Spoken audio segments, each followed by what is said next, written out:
How should I know? I ain't got eyes in the back of my head. You ain't even got a head to have eyes in the back of. Funny, ain't ya? Better hurry up with Mr. Hendry's supper. Fine one you are to talk about, Harry. Something you've never done in all of your life.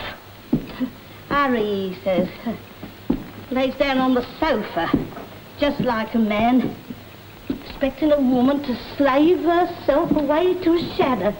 I don't know. They're all alike, husbands and lodgers. Mr. Hendry, is the supper you ordered? Mr. Hendry, don't let it stay out here and get cold. Oh.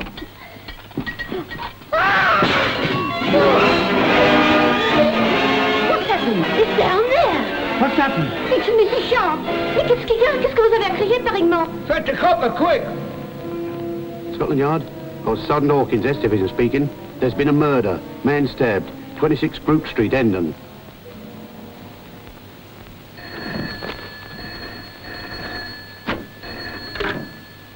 Hello? No, Inspector Hornell is not in. Well, he's busy in a very important job. Well, he told me that he was looking for a dull red Indian with a pointed bust. Ladies and gentlemen, will you turn to page 2 of the catalogue? Lot 17. Dull red Indian with kid bust. A very fine specimen. Have I any offers, gentlemen? Well, shall we start with 5 shillings, a most ridiculous figure. 6, thank you, sir. 7, 8, 9, 10. 10 shillings I'm offered for this rare stamp in excellent condition. 11, thank you, sir. 11, 12, 13. 13 shillings I'm bid, 13 shillings. Any advance on 13? 13, thank you, sir. 14 shillings. 14 shillings I'm bid, 15. 15 shillings I'm bid for this rare stamp. Any advance on 15 shillings? 16, thank you, sir. 16, 17, 18 shillings, thank you, sir. 18 shillings, 18.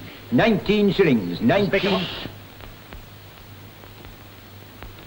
I'm bid 19 shillings for this stamp, gentlemen. 19 shillings, 20, 21 in 2 places. Yours, sir, 22. 22 shillings, 23 shillings. 23 shillings for this stamp, gentlemen, that any collector were proud to possess. 23 shillings, 24, 25, 26, 27 shillings, 27, 28, 29, 30 shillings, 31, 32, 33, 34 shillings. 34 shillings I'm bid, sir. 34 shillings, 35 shillings, 35, thank you, sir. 35 shillings. We haven't reached bargain figure yet, you know, gentlemen. 35 shillings, 35, 36, 36 shillings, 37, 37 shillings. 37 shillings is all I'm bid, gentlemen. 37 shillings, going for the last time at 37 shillings. Going. Oh, wait a minute. Stop. See what you've done? You made me lose it. How could I help it? You're always telling me that duty is duty. Well, couldn't you have waited until I got that dull red Indian? The chief superintendent says I have to go around there at once. Well, I'd rather have gone with that stamp in my pocket. Evening, Doctor. Evening, Inspector. I was expecting you to be along. You medical men know everything, don't you? What have we got here? Dead about half an hour. There was a deep perforating wound in the left lumbar region, penetrating the lumbar muscles and entering the nephritic area, causing renal hemorrhage, acute anemia, hyperpiesia. What was all that? Let him for a knife in the kidneys. Oh, hyperpiesia. Ah. Well, if you don't want me, I'll go and make my report. Hello, Doctor. Good night. Good night. Well, at 8:35 p.m. on the evening of the 17th inst, I was proceeding in a southerly direction. Cut out the calls and get on with the patter. Found by the landlady, sir. Can't locate the instrument what done it. The lady of the house reports deceased portmanteau's missing. Name? James Hendry, sir. According to that receipt, produced. £19, 17 and sixpence on him, sir. Produced. Better keep an armed guard over that. And a piece of chalk, sir. Produced. Bring in the landlady. Right, sir. Well, I don't think much of his choice of apartments. I wonder what he was. Hotel porter. Hotel porter, I thought that. How do you know? This piece of chalk. It's got blacking on it. He used it to chalk the room numbers on the boots he cleaned. See? Oh, marvellous. All life's problems solved. Well, I have been wrong. Last week's football pools, for instance. That? Well, the whole of Scotland Yard couldn't deduce what Chelsea will do next. This room hasn't been dusted for days. I wonder why. I can tell you why. I couldn't get in, see? How's that? Kept his room locked. Mysterious bloke he was. That tight-lipped he'd have to have a shoe on to eat a banana. No, that's all right. Oh, no, it ain't all right. I've never had any trouble with the police before. You surprise me. How long has he been here? 3 days. Came in the night before last. And now look at him. If I'd have known that was going to happen, I'd have cleared him out straight, I would. Well, I don't think he had this in mind when he came here. Your Inspector. Oh, look what I've got. Letters. Mademoiselle Eloise de Parmentier. Oh, cherche la femme. How much? In French, for there's usually a woman in the case. Paris postmark. Yes, it's a French, stamp, all right. Here. Do you know anything about this, what's her name, Mademoiselle Eloise de Parmentiers? Yes, the tenant before him. Oh. And a nice, quiet lady she was, too. Well, did he have any visitors? Visitors? What kind of place did you take this for? Well, if he lived alone, he had no visitors, and there was no weapon, it isn't the murder, it's a blinking miracle. Half a mo. I did hear the door go when I brought the supper up. Oh? It must have been him that pinched the bag. Well, how did you know the bag was gone if he couldn't get in? Because I saw it come in with him, and it ain't here now. Huh. What do you think I was giving my head for? I'd rather not specify. How big was the bag? Oh, the kind easy to get away with on rent day. Hello? Suddenly been taking all this metal piece lately. Could it have been the bag? No, this is a clean round space in the dust. Oh, Hercules. Hercules? Him with the muscles, my statue. She means Hercules. Was it valuable? Valuable? I'd weighed a couple of stone. What was it made of? Oh, iron or something. I see. A bloke's murdered, and 19 quid left in his pocket. But a heavy statue and a suitcase were pinched. What do you make of that? Oh, simple enough, Inspector. I can reconstruct the whole thing. Oh, go on. Well, now, you see, these statues are always hollow, and somebody had put a roll of banknotes inside. What's that? Oh, shh, the woman. Now, the thief knew it was there and came in to burgle the place. He put the statue in the bag, and the deceased came in and caught him. They struggled. He grabs the bag. And stab this poor bloke in the kidneys with it. Wrap up. Sergeant? Sir. Any ponds, rivers, canals about here? There's a well shop just beyond the Dog and Drake. We'll get a boat and dragging irons quick. Yes, sir. Half a mo. What about my statue and my banknotes? What are you going to do about that? I'm going fishing. Uh, Where's Sergeant Bingham now? I think that's them just coming in, sir.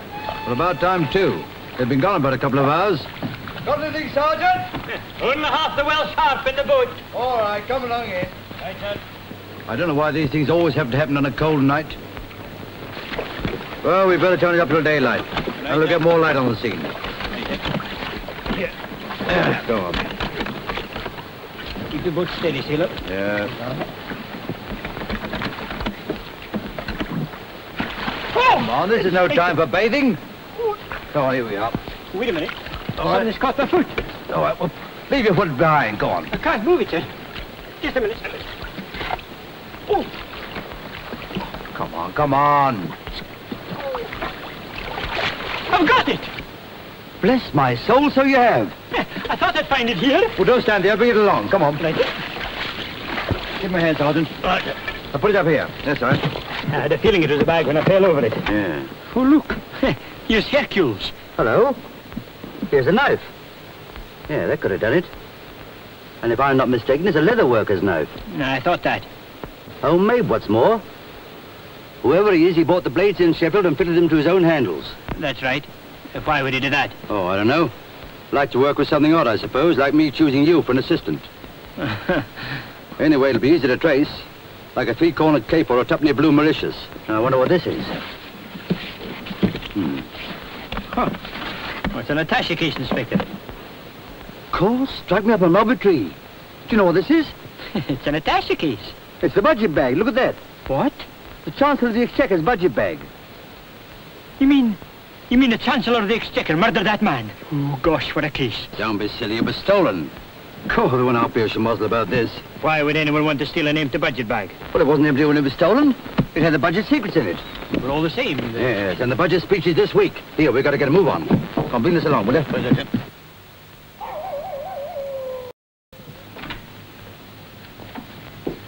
There's an Inspector Hornley to see you, sir. Did you say Inspector? Yes, sir, from Scotland Yard. Well, what on earth? Show him in. Yes, sir. Inspector Hornley, sir. Good evening, sir. Good evening. I trust you'll pardon the intrusion, sir. A little matter of lost property. That's very kind of you, but I'm not aware. Your budget bag, sir. budget bag? Yes, sir. But really, Inspector, I should have thought a man from Scotland Yard would have known an official bag when he saw one. There are bags within bags, sir. Now, sir, what about that? Well, that's my budget bag. That's what I was saying, sir. Where'd you find it? In the Welsh shop. The Welsh Harp? Yes, sir. Fantastic. Just a moment.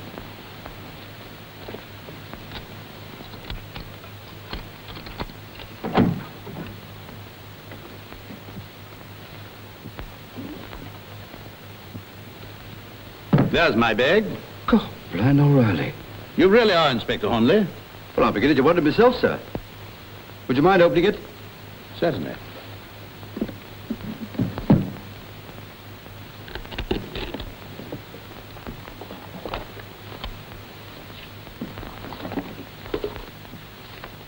Anything missing, sir?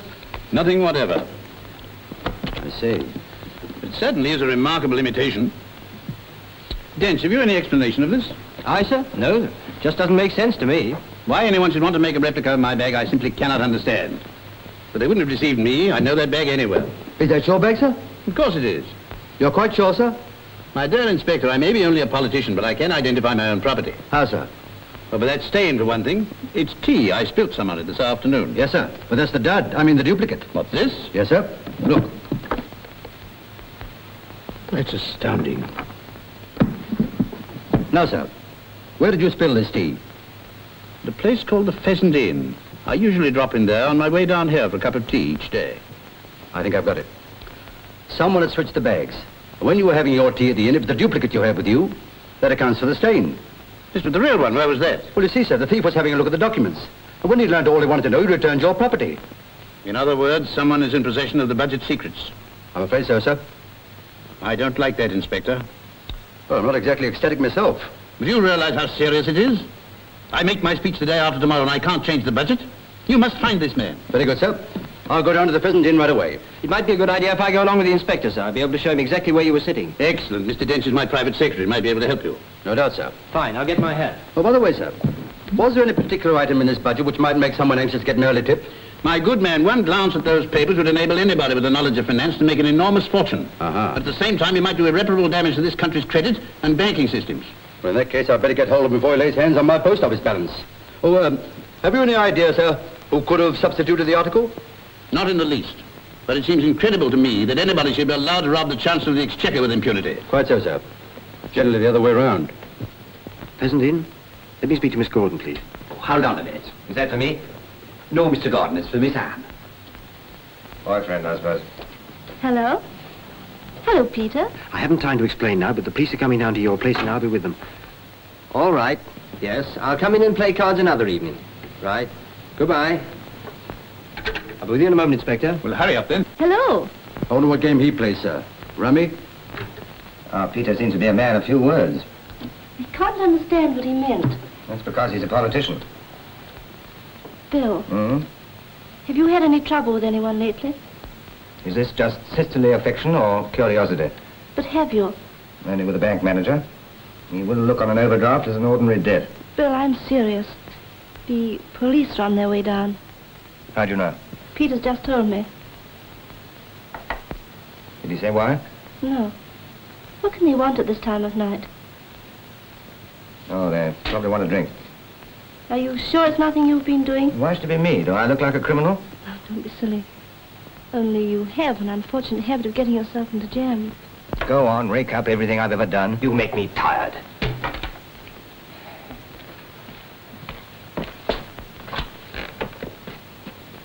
Am I intruding? Well, I wouldn't exactly call it that. I don't understand. Don't you? Well, think it over. You'll probably get my meaning. Is something the matter, Miss Gordon? No, nothing. Did you want to speak to me? Well, I thought perhaps that I might be of some assistance. It's very kind of you, but really it isn't anything. But if the police are coming down? Then you did hear what we were saying. I happened to pick up the extension phone. I couldn't help hearing what Mr. Dench said. Will I be locking up, miss? Not yet, Alfred. We're expecting the police. The police? And what are they after? I don't know. Have you anything on your conscience? Near a thing, miss. When will they be here? In a few minutes. All right, miss. I'll keep an eye out for them. Good evening, sir. Anything? Good evening, Mr. Dench. Meeting out. Quite a nice wee pub, this. All wee pubs are nice, given the time and place. Speaking of time, have you got an extension here? No, sir. Why? Well, it's after hours, you know. Oh, there isn't a customer in the place for all that. We kept open for you. What, you expected us? Not me, Miss Anne did. Who's she? Miss Gordon, sir. She owns the hotel. And you wouldn't want anyone better. Did she say what we were coming about? She did not. And I told her there was no knowing what the police does be after. Well, sometimes even the police themselves don't know what they do be. Or after? Will I tell you here? Please. Ever heard of telepathy, Sergeant? Telepathy? No, it's what we in Scotland call the second sight. Lots of us possess the gift. Nearly all the savage races have it. And that's true. What do you mean? I make a remark to the Chancellor of the Exchequer, and it's heard miles away out here at the Pheasant Inn. Now, how could that happen? Look here, Inspector. You don't have to waste any more time. I telephoned Miss Gordon. Well, I don't want to seem inquisitive, but I'd like to know why. Well, she happens to be a friend of mine, and I wanted to protect her. Superfluous, Mr. Dench. I'm no terror to the female sex. That's right. Good evening. Good evening, miss. And this is Inspector Hornley, Miss Gordon. I must apologize for this late call, miss, but I've come to investigate the stealing of the budget bag from the Chancellor of the Exchequer this afternoon.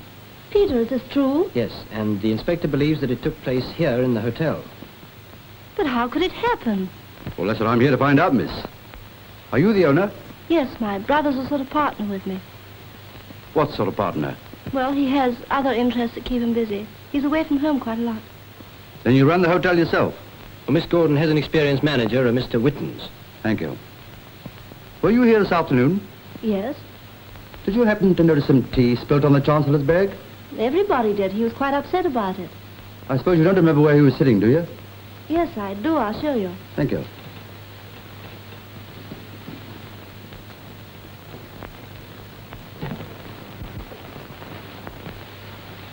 This was the table, wasn't it, Peter? Mm-hmm. Mr. Whittens came in with the Chancellor and then went away. Would you mind taking the same chair the Chancellor used? He sat here, and I sat opposite. I see. Sergeant, give Mr. Dench the budget bag. Right, sir. You might place it in the same spot it was this afternoon. That's about right, as far as I remember. Were there many people in the room at the time? Oh, about a dozen, I suppose. Nobody sat anywhere near us except Except who? Bill, Mr. Gordon. He sat there. I'll remember that.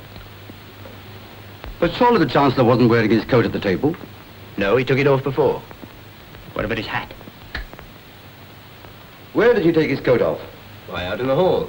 I'd like to see the exact spot.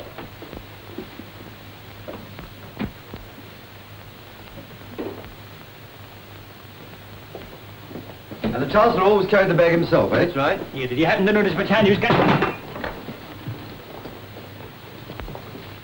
It was over there where Alfred is standing now that the Chancellor took off his coat. Oh, yeah. But would you mind showing me exactly what he did? All right. Now then, we came in together. I stepped over to that side of the table to speak to Whittens. The Chancellor moved over here and gave his bag to the porter.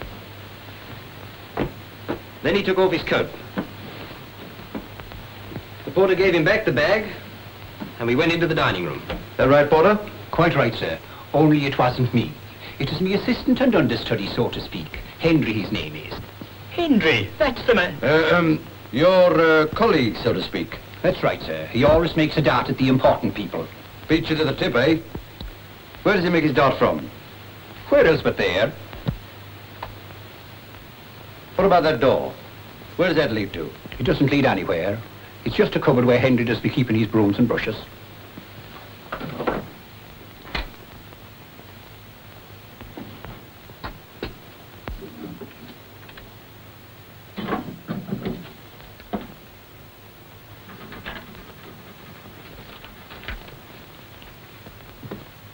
Do you happen to know where Henry is now? I do not. All I know is I'm doing his work. Then he doesn't live on the premises. Oh, yes, he does. But every night since Sunday, he's gone up to his sister's place in London, with Mr. Whitten's permission. Where is his sister's place? Sure, I don't know, but it's somewhere in London. Miss Gordon, do you mind if I take a look at this man Henry's room? Not at all. Alfred will show you the way. Thank you, miss. This way, Inspector. Oh, take the budget back to the car. We'll leave with the driver. Right, sir.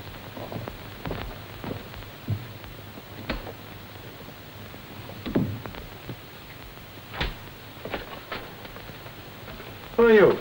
Well, I'm not the under porter, and I take it the same applies to you. Oh, Mr. Whittens, this is one of the inspectors from Scotland Yard, the manager of the place.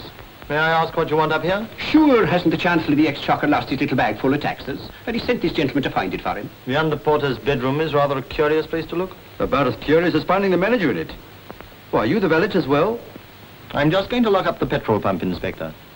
There's been a lot of petrol stealing from cars and pumps around here, and we like to assist the police in the prevention of crime. A very laudable attitude, Mr. Wittens. But perhaps you wouldn't mind answering me a few questions. Objection to helping the forces of the law? How long has Henry been here? About 6 months. Did you engage him? I'm the manager of this hotel, so naturally I engage the servants. References all right? They satisfied me. No doubt. I think that'll be all, Mr. Wittens. Don't let me keep him from your petrol pump. Oh, yes. Of course. Smart businessman, your manager. Keeps an eye on everything, I should think. If you mean he's one of them fellas that does be snooping all over the place, hoping to catch you on the hop, then you're right. Will this get you into trouble? I don't think so.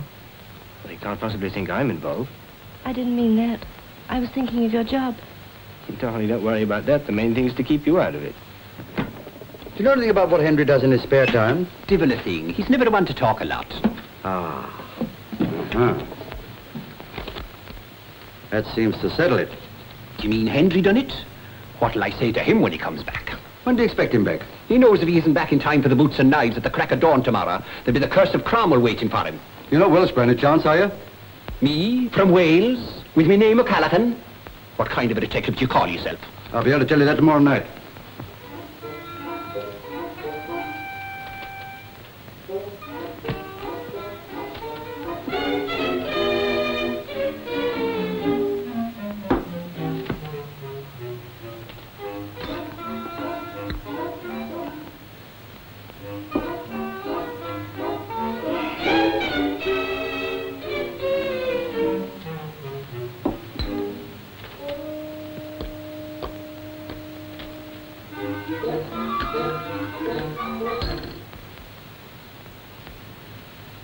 Dench, my boy, the budget doesn't mean it.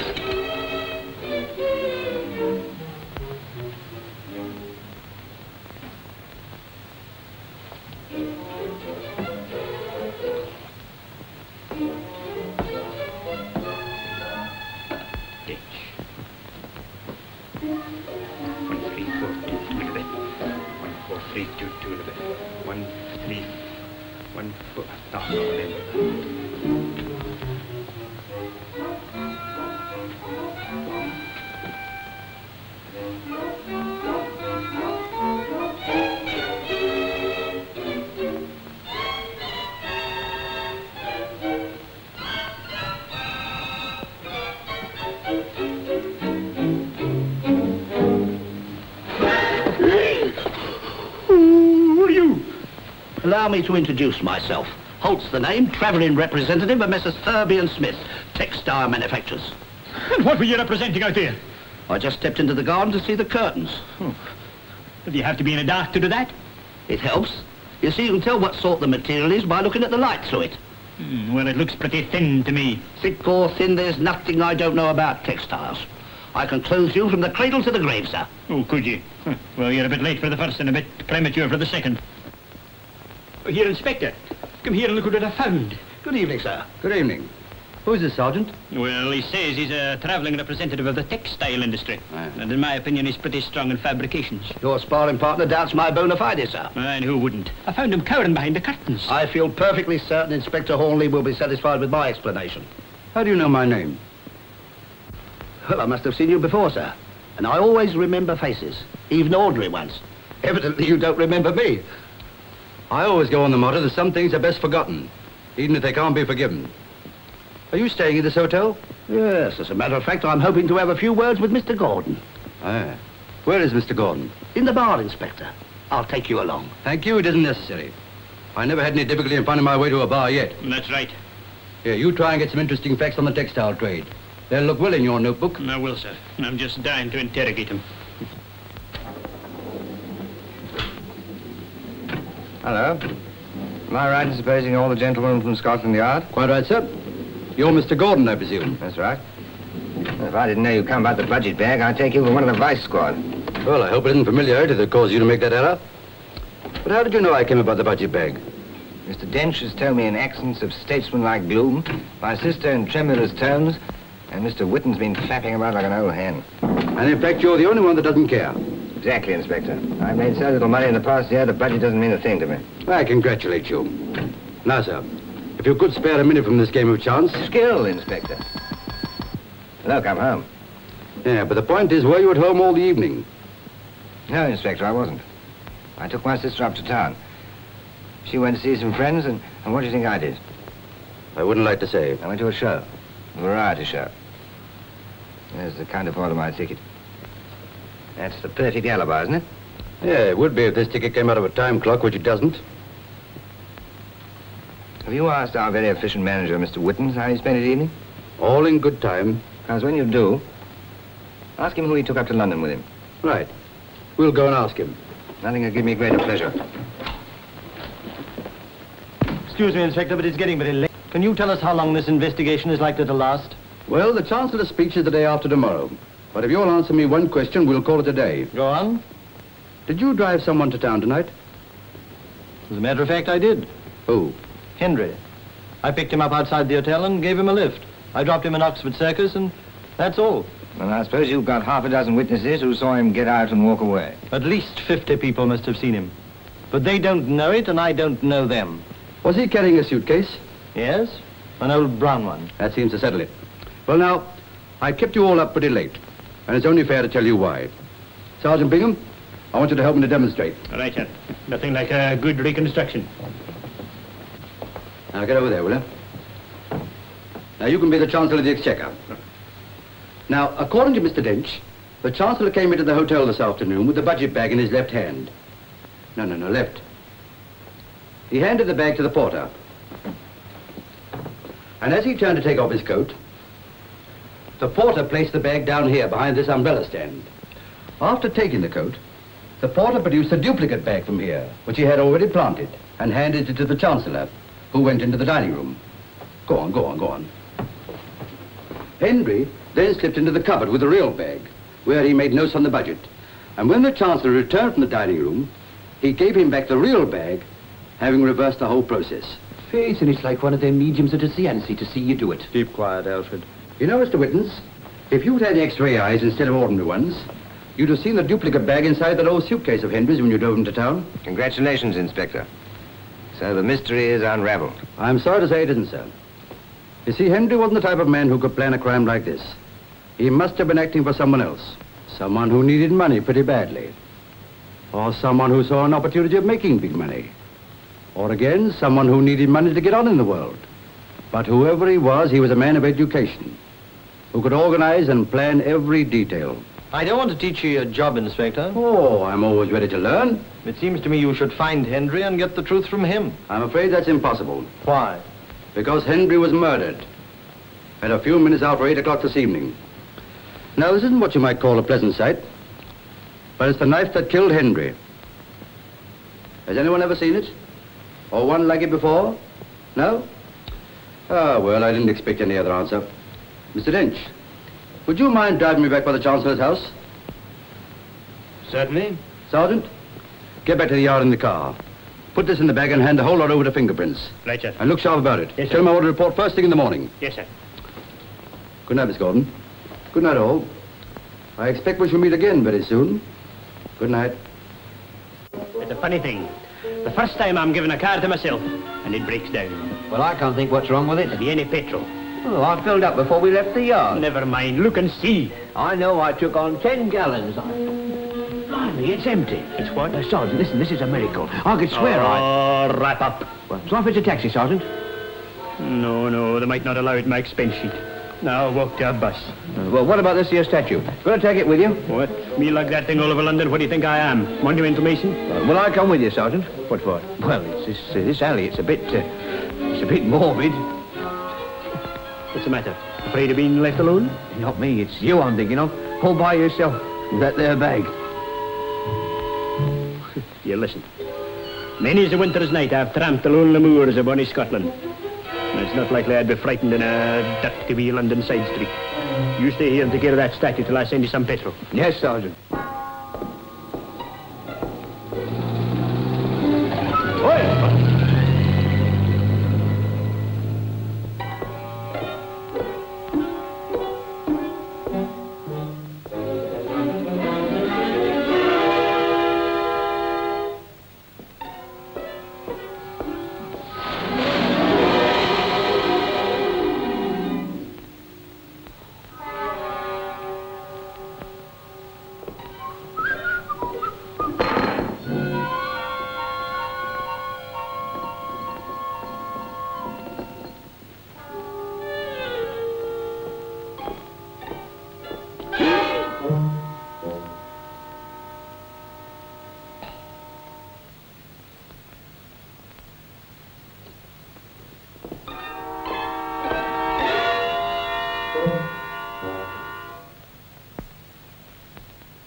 What's the little game? A fine time for you to arrive.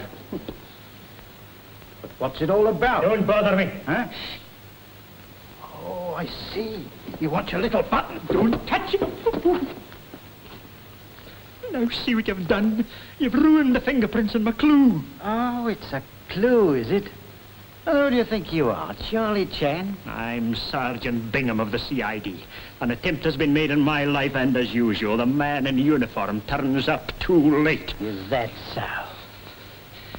You'll hear more about this in the morning. And so will I.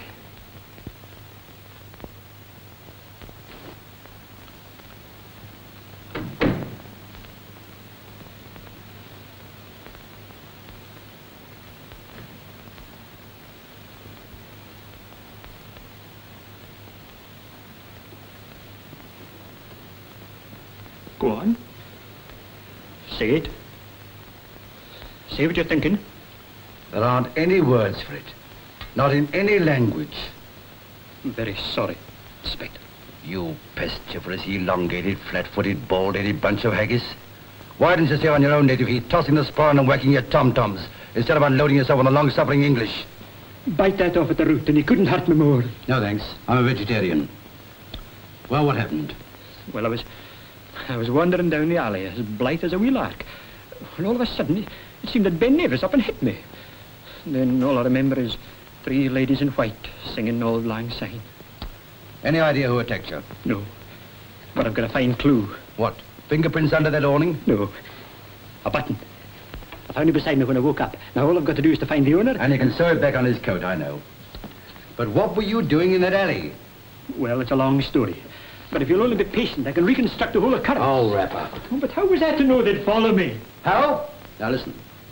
When I was a sergeant, Sir George Selwyn, who was then Chief Commissioner, said to me, "My boy, you're going to go far." Now, why do you think he said that? I don't know. He's one of the lunacy commissioners now, isn't he? What do you mean? Nothing. I was only thinking aloud. You think? Don't make me laugh.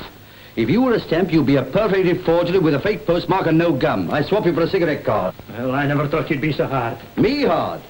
You wait till you hear from upstairs. Is the chief superintendent likely to be very angry? No. You just give you a great big hug and a kiss. Bless my soul. You throw away the duplicate bag, our one and only piece of evidence. I've still got the statue. Surely they must have found some fingerprints on it. Yes, a complete selection of yours on the Merrythought. Oh, well, what's the use of fighting against fate? Here am I, trying to do my duty, and all I get is my head cracked and my good name smashed. Well, the chief can't hurt me more. Well, that'll depend on me. You've jeopardized your whole career, my boy. And if the chief super didn't beat out of my hand... What's that about the chief superintendent? With all due deference, sir, I was just describing your methods to Sergeant Bingham. And I was telling... Well, to report. Yes, sir.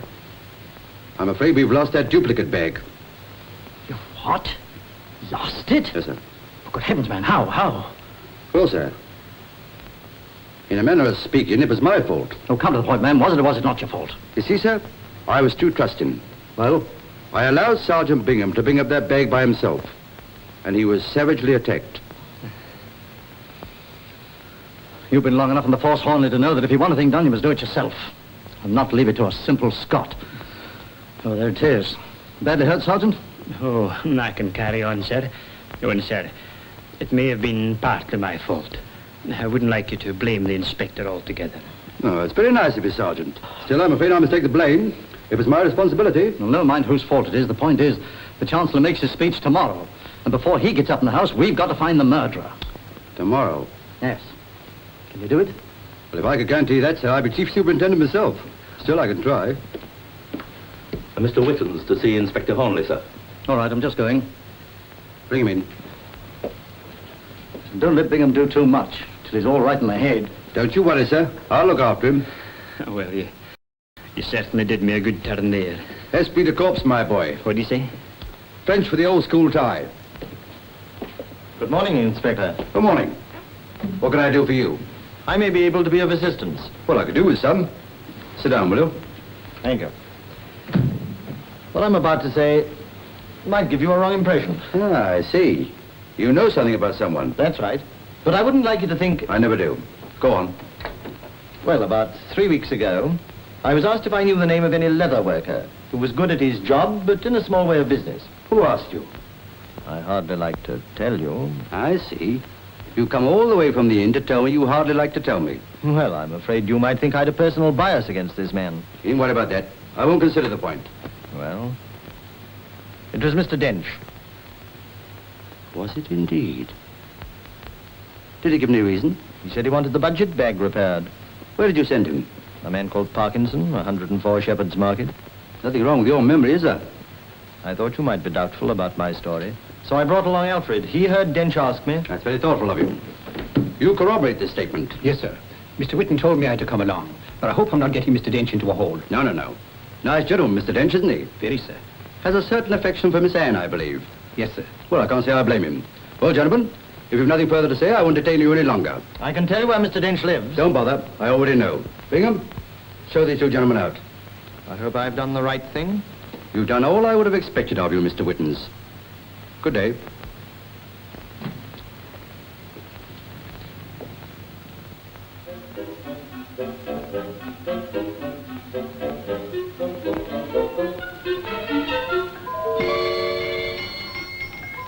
Good morning, sir. And what can I do for you? Well, if that's the best act you can put on when somebody comes in, we'd all be booked to appear at the Old Bailey. Why did you do it? Why did you have to do that? What are you talking about? Henry, it's in the papers. You don't think I had anything to do with that, do you? But it's awful. He's dead. I know. Well, I'm just as upset as you are. After all, he was one of us. That's what frightens me. Suppose the police find out. The police won't find out anything unless you start talking. You swore that nothing could go wrong. Well, nothing has gone wrong. As far as we're concerned. Yes, but suppose they get onto us. Don't you think we ought to tell the police? What? Tell them our story first, before they find out. Now, listen. If you go to the police, you'll only go once. Do you understand? Yes. Good. Well, I mustn't be seen hanging around here. If the police come, just behave like a fool who knows nothing. It ought to be easy.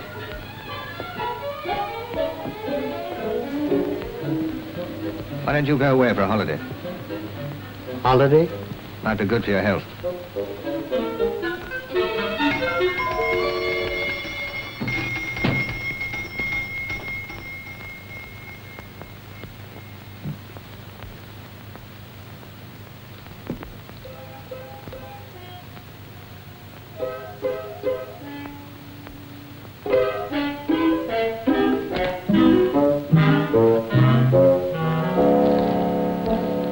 Whitehall, 1212.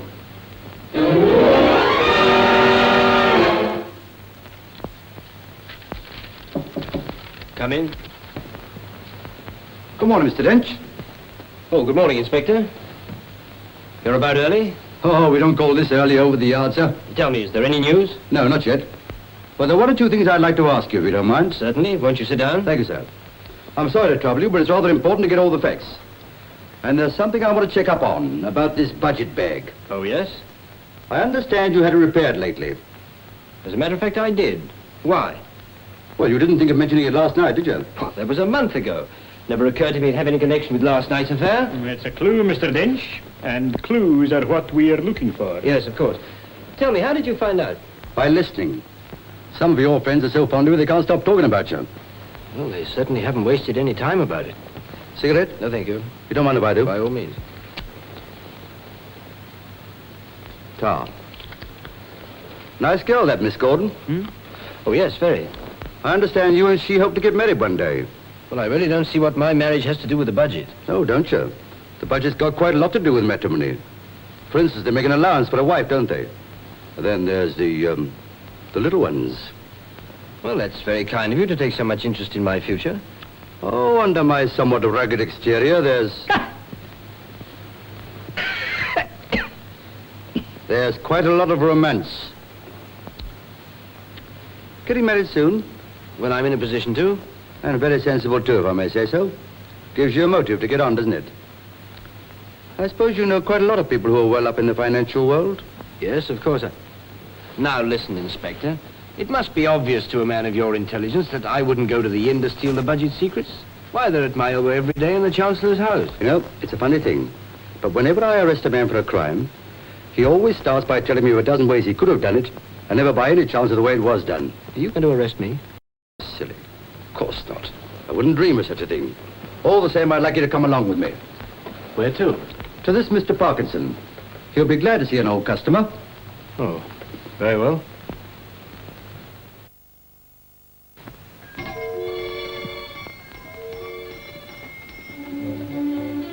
Shop! Customers? Seems to be a strike in the leather business. Or a lockout. Maybe he's not in. Oi! Anyone at home? Nobody here?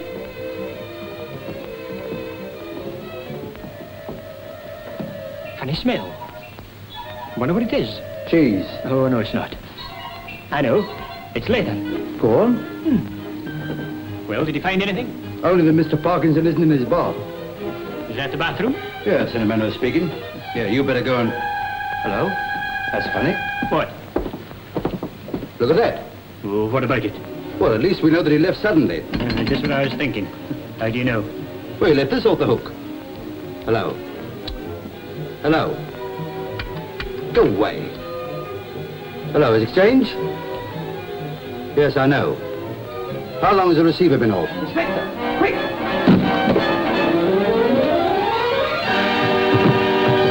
God, Lavarosa. What have you done now? I opened this door and he fell into the room. God.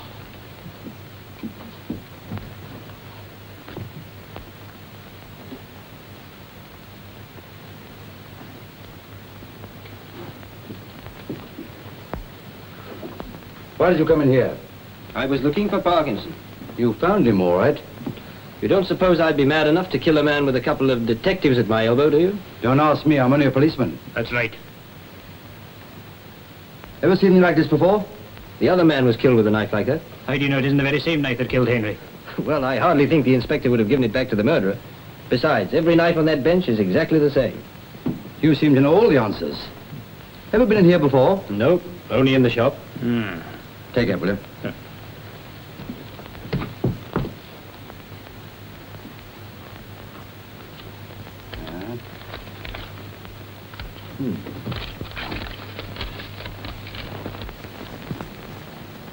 Gosh, what a way to treat money. Well, I've heard of a chap's income being cut, but never quite like this. Anyway, they're tenors, so they should be easily traced. Bingham, find out where they came from. Right, sir. I've traced the notes, Inspector. They were issued to Michael Kavanagh, 200 Portland Place. You're coming on, my boy. We'll make a copper of you yet. Thank you very much. Very nice of you to say so. It'd be interesting to make the acquaintance of this Mr. Michael Kavanagh. I'd like to know why his hobby is carving up banknotes. You have had quite a lot of money from me already, you know. Well, I'm not asking for a lot more. No? I only want enough to clear out of this confounded country. Oh, look here, Gordon. I'm a financier, a speculator, if you like, but not an exporter, particularly of unwanted goods. This is as much in your interest as mine. Now, how can that be? Well, if I get into a jam, you'll be right alongside me. Cooking. I was wondering when you would say that. Oh, I'm not threatening you. You are not, because I hold all the cards. Yes, you forget one thing. We're in this deal together. You are wrong. You had an idea, you brought it to me. It was a foolish idea that did not work. But it was your idea, Mr. Gordon, not mine. You'll have quite a time making the police believe that. The police? I'm not afraid of your English police. I like them too much. Come in. Inspector Hornley of Scotland Yard to see you, sir. What is this? What did you tell him? I never even mentioned your name. You must be here for something else. Let him come in. Yes, sir. Get in that room, quick.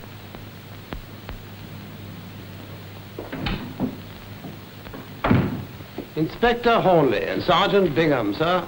Good afternoon, Mr. Kavanagh. Good afternoon, Inspector. This is an unexpected pleasure.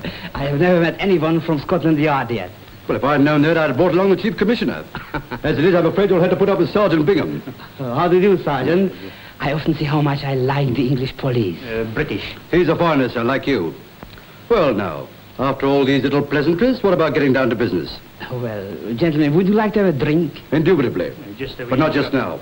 Oh, well, won't you sit down? No, thank you, sir. I won't give you a minute. Now, sir, you're a financier, I believe. Well, in my own small way, yes. You invest money in all sorts of stocks and shares, don't you? Yes, all sorts of stocks and shares.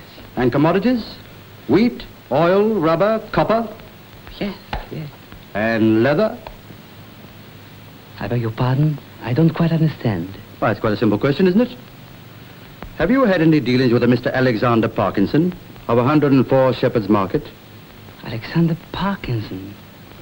I don't think so. Why?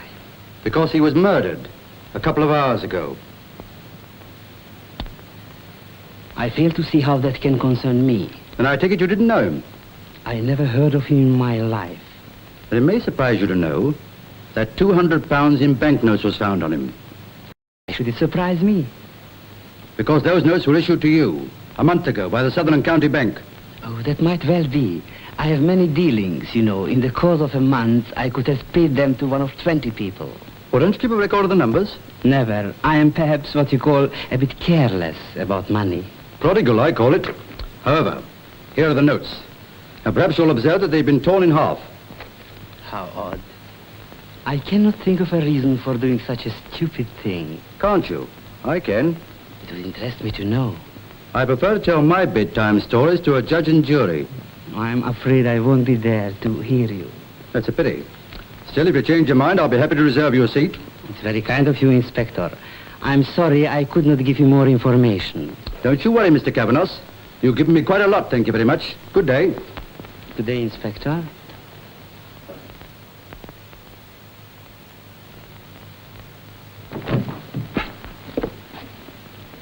You've heard what he said? Yes, every word. How he found out all that in the time defeats me. Did you know that Parkinson has been murdered? No more than you. What do you mean? Just this. That if I'm innocent, then so are you. But if they pin it on me, there'll be two of us in the dock. It's just possible that for once you are right. What do you want? What I asked for before. Give me some money and I'll clear out.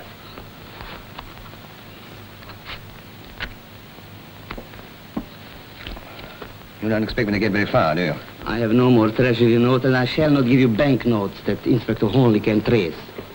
When do you start? Tomorrow morning. I've got to settle things up with Anne.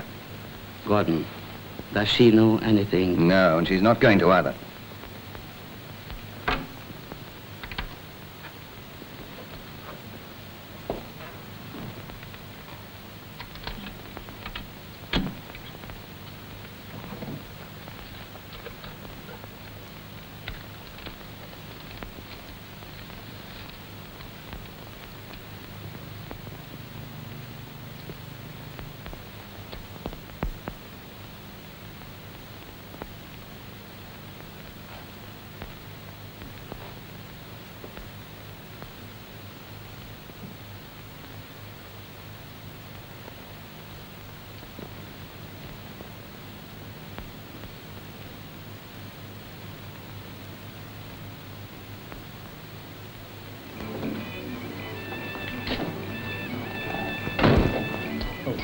Any luck, Inspector?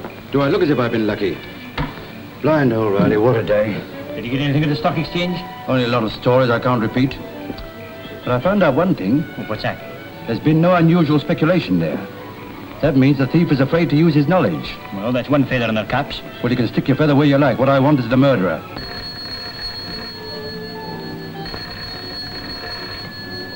Hello? Yes, Inspector Only is here. What you say? The pheasants are in? Hey, wait a minute. Here's the inspector. Hello. Hello. They've cut off. What do they say? He asks if you are here. I tell him yes. He say you come down. The pheasanty is in. And you are going to be very interested. So. Bingham. This may be what we're looking for. Come on.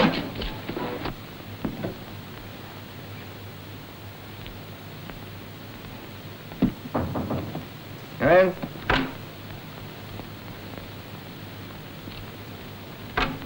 Hello, you come to bid me a fond farewell? I didn't know you were going away. It's a sudden decision, isn't it? No, I've been thinking about it for some time. I get bored if I stop in one place too long. Now, let me see. I've left something out. I can't think what it is. This? Hello, where'd you... No, that isn't mine. It's got your initials on the other side. Oh, so it has. Funny, for a moment I thought it wasn't mine. Where did you get it? I found it. Oh, where? In Parkinson's shop. What? It was on the bench where he keeps his knives. Well, that's not bad, even for a politician. This isn't a joke, Bill. And I'm not laughing. Were you in Parkinson's shop today? No, I wasn't. What should I be doing in Parkinson's shop? Do you know he's been murdered? Yes. Anne told me after you telephoned her. How did your lighter get there? Well, I don't know. I've been looking for it. Matter of fact, I've been using matches. If I were you, Bill, I'd go to the police right away. Oh, why? Hornley knew first thing this morning that I'd had the budget bag repaired at Parkinson's. How long do you think it's going to take him to find out that you were there? I should tell him first. And I tell you, I've never been near the place. Bill, you've told too many lies to Anne for me to believe you. That lighter proves something, doesn't it? Yes, you're right. If what you say could possibly be true, it proves that you're an accessory after the fact of murder. On your own showing, you've withheld important evidence from the police. Only because I don't believe you murdered Parkinson. Oh, thanks. And just how did you arrive at that charitable decision? Because you haven't the nerve. You can cheat and lie and brag about your wonderful get-rich-quick schemes, but killing a man is another thing. You wouldn't risk your neck. Well, if you're so certain I didn't do it, why didn't you go ahead and hand the lighter over to Hornley? I wish I knew just why you didn't. And you're too deep for me. All right, give it to me and I'll take it to him. Oh, no, if there's any dealing with Hornley, I'll do it myself. Now, one thing's quite certain, I'm not going away. I'm safer here when I can see what's going on. Bill, what are you two arguing about? We weren't arguing. As a matter of fact, I was just thanking Peter. He found my lighter last night and brought it along. Didn't you, Peter? Yes. I brought it along. Bill, what's happened? What's happened? Well, Hendry's been murdered and so is Parkinson and the budget bag's been stolen. Isn't that enough? That's not a reason for you and Peter to quarrel. Or is it? Well, ask your boyfriend. Neither of you believe a word I say. Ask him what's happened. Perhaps you'll believe his version.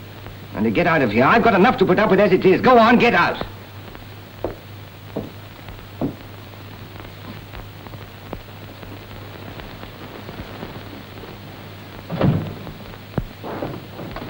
Good evening, sir. Where is Mr. Gordon? He's up in his room, sir. Will I tell him you want him? No, just show me to his room. But who shall I... Very good, sir.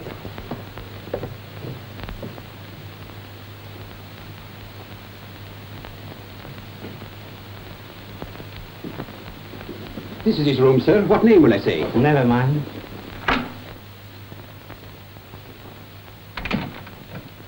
What are you doing here? You do not want to see me? Well, you've always said it was dangerous to you to come down here. Why choose now of all times? I've heard you change your mind and decided to stay at home. Who told you that? A friend? I didn't know you had one. You must leave at once.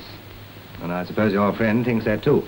What he thinks is nothing. It is what I say. Well, for the present, I stay right where I am. Gordon, I'm thinking for your good. It is better that you go. Whenever you start thinking of anybody but yourself, I begin to wonder why. The reason is very simple. The police will come again and I do not like Inspector Hornley. That's funny. I've taken quite a fancy to him. In fact, I'm thinking of having a little chat with him. What's that? I never know whether you English are serious, joking, or mad. Well, I'm serious this time.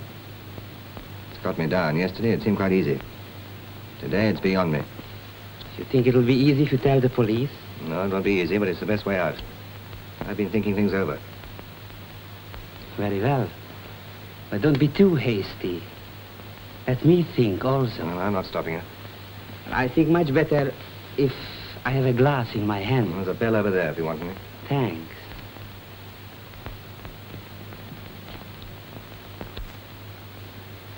Tell me, what is it you have been thinking? I've been doing some sums in my head. Subtraction and addition. I don't understand. Well, there were 4 of us in this deal when we started. Hendry and Parkinson and you and I. You count me as one. Well, Parkinson's dead and Hendry's dead. That leaves just the 2 of us. Well, I'd just as soon be the last. Are you suggesting that I have anything to do with these murders? I'm only suggesting that somebody's playing rather a nasty game. Do you remember this? Of course I do. I gave it to you. After that share deal. Well, strange as it may seem, Dench found it and returned it to me this evening. Well, why shouldn't he? He said he found it in the room in which Parkinson had been murdered. But you told me you hadn't been there. Well, whether I've been there or not, I didn't leave my lighter there. How could Dench find it? If what he says is true, somebody planted it there. Somebody who'd like to see me hanged. And this someone is Dench. Well, it might be and it might not. Of course it is. The story about finding it must be a lie. I wonder. Come in. You rang, sir? Just bring me a white lady, please. And you? Same as usual, please, Alfred. Yes, sir. Well, that's odd. What is? Now I know why I thought it wasn't mine when Dench first gave it to me. Let me see. No, it's no concern of yours, old boy. Well, perhaps it is. Anyway, all I've got to do is to put one question in a certain quarter to find out who's been trying to frame me, and that's the man the police are after. What do you mean to do? See Hornley. He'll be glad to know I can put him on to the man that murdered Parkinson. Who cares about Parkinson? I'm tired of his name. I say you better let the police do their own dirty work. And I tell you, I'm going to see Hornley as soon as I can. Excuse me, Mr. Whitten, sir, but there's a brandy and ginger and a white lady to go up to Mr. Gordon's room. Is Mr. Gordon a visitor? Yes, sir, a gentleman I never saw before. He's up in his room. Excuse me. Have you locked up the petrol pumps? Wasn't it on the tip of my tongue to say I hadn't? Well, go and do it at once. I will, sir.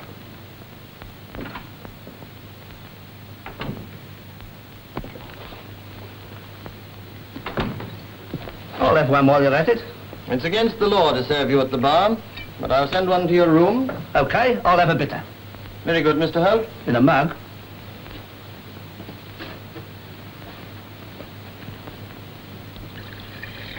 The law doesn't say we can't talk in here, does it? No. Anything wrong? Plenty. The budget bag, for instance. Now, be a sport. Who are the coppers after? I'm not in their confidence, Mr. Holt. Well, my money's on Dench. He's the only one that knew his nibs was coming here to tea. And what with that young madam making eyes at him, the hotel was his to do as he liked him. You've no right to talk like that about Miss Gordon. Oh, so that's the idea. You're running in the same race, are you? If you can't keep a decent tongue in your head, you'd better find another hotel. No offence meant, Mr. Whittens. No offence. And nothing you can say will make me change my mind. Is it your final word? Absolutely. I'm even prepared to go to jail for a couple of years. But I am not. Drinks, Mr. Gordon. Oh, thanks. Put it on there, will you?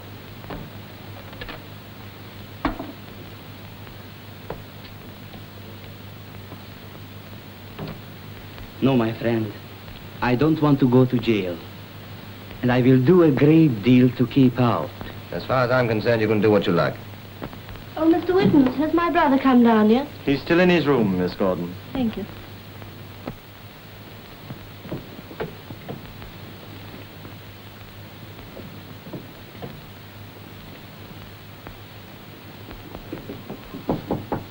Bill? Bill? Bill? Bill, what's the matter?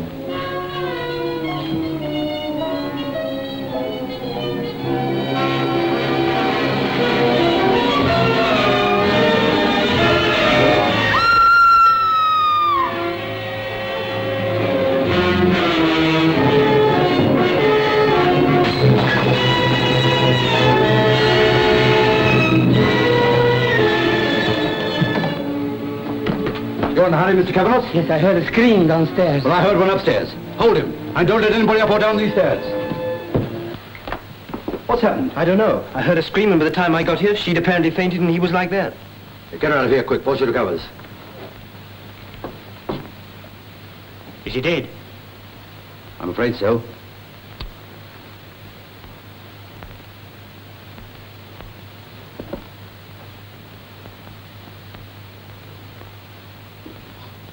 Prussic acid. Gosh, who do you think did it? Cavanos? Well, I wouldn't put it past him. But why would anyone want to put prussic acid in his drink? Well, to save his own skin, I suppose. You look after this. Then ring up the local station. Tell them to send a doctor along, quick. Right.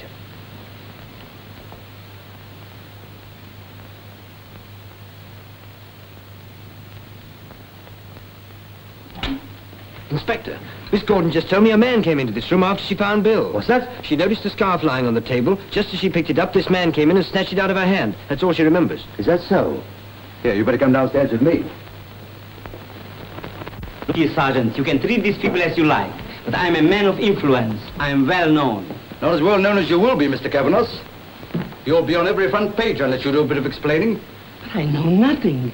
I came here tonight to talk with Gordon.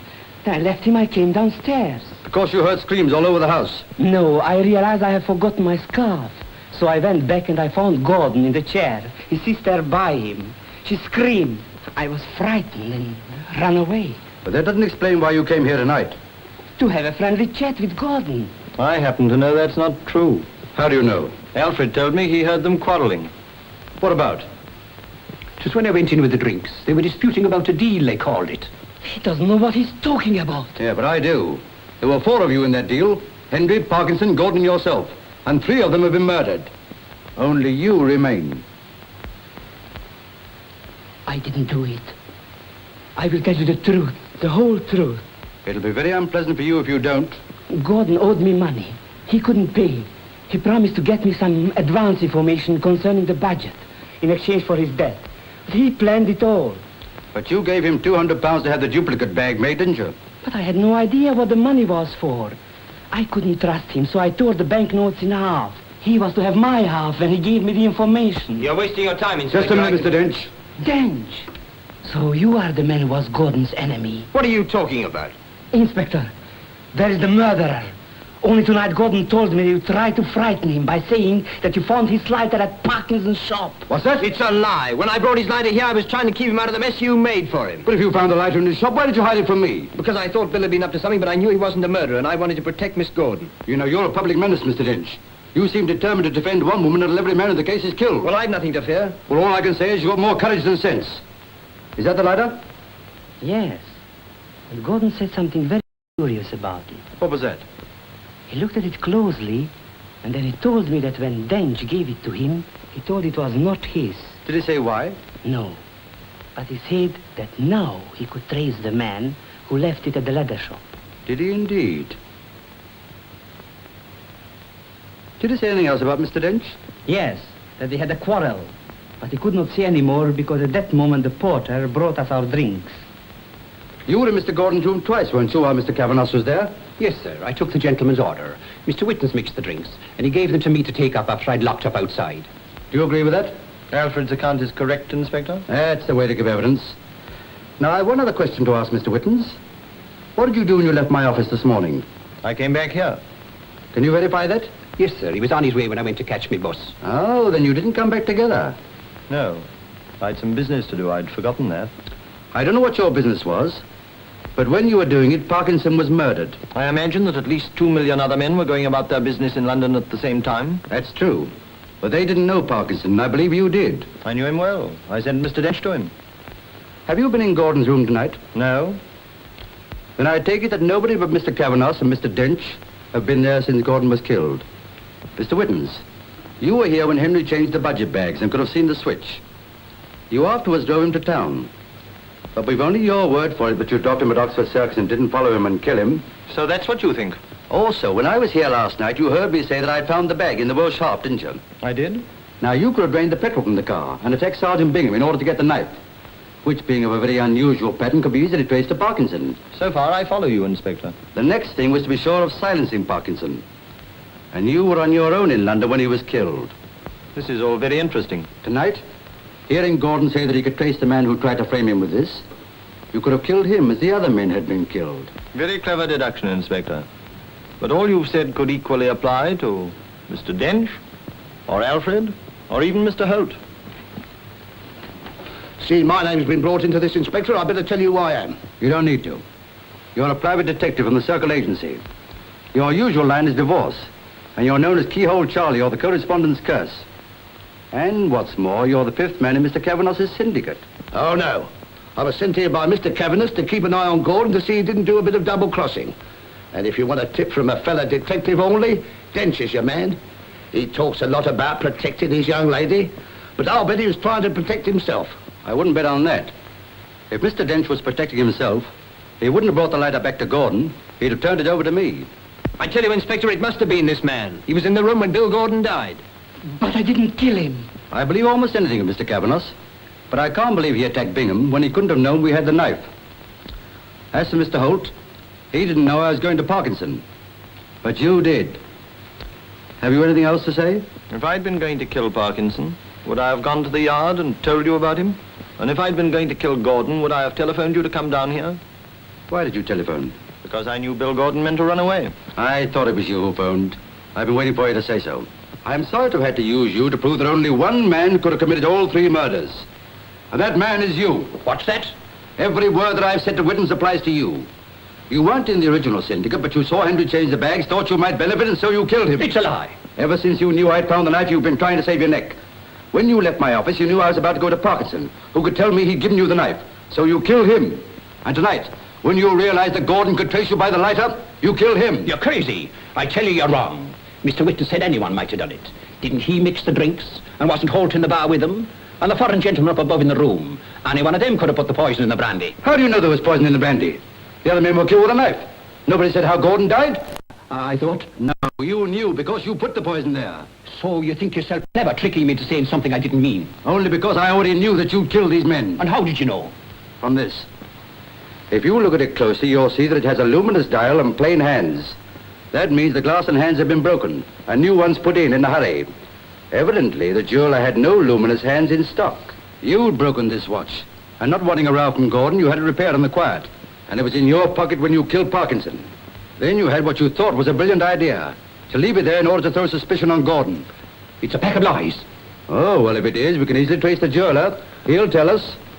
He'll tell you nothing, for you won't be there to ask him. I took this from the British in the troubles in Dublin, and faith, I let you British have it back. And if you tried to stop me, we'd all go together.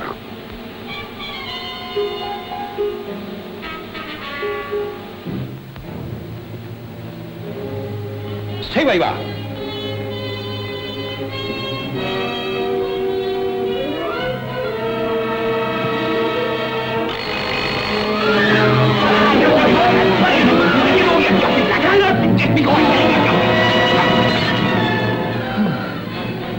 Well, that's that. Not yet.